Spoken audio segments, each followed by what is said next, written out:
निलंगा तालुक्यातील ऊस उत्पादक शेतकऱ्यांचं ऊस बिल गेल्या 6 महिन्यापासून कारखान्याने दिलं नाही, त्यामुळे शेतकऱ्यांवर आता उपासमारीची वेळ आली असून येत्या खरीप हंगामात पेरणीसाठी देखील शेतकरी संकटात सापडलाय।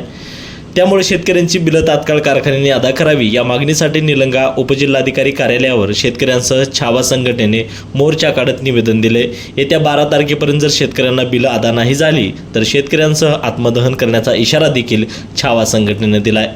नितीन बनसोडे, एकमत डिजिटल, लातूर। जय जवान जय किसान। आपण या ठिकाणी आज या निलंगा तालुक्यात 6 महिने झाले शेतकऱ्यांची ऊस बिल रखडलेत म्हणून आपण वारंवार प्रशासनाला कळवत आहोत, पण प्रशासन याकडे लक्ष द्यायला तयार नाही।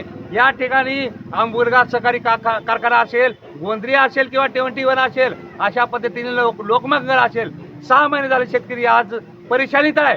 पाऊस पडत आहे पण त्याला आता उद्याला खाता आणायला बी आणायला पैसे नाहीत शेतकऱ्याकडे माझ्या। तर तात्काळ जर आपल्या शेतकऱ्याचे थकीत ऊस बिल FRP प्रमाणे जर नाही दिलं तर येत्या 12 तारखेला आपण या ठिकाणी आत्मदहन करणार आहोत, औषध पिऊन मरणार आहोत। जर शेतकऱ्याची दखल घेऊन जर प्रशासनाने तात्काळ बिल नाही काढले तर यांना सळूक केल्याशिवाय राहणार नाही। जय जिजाऊ जय शिवराय।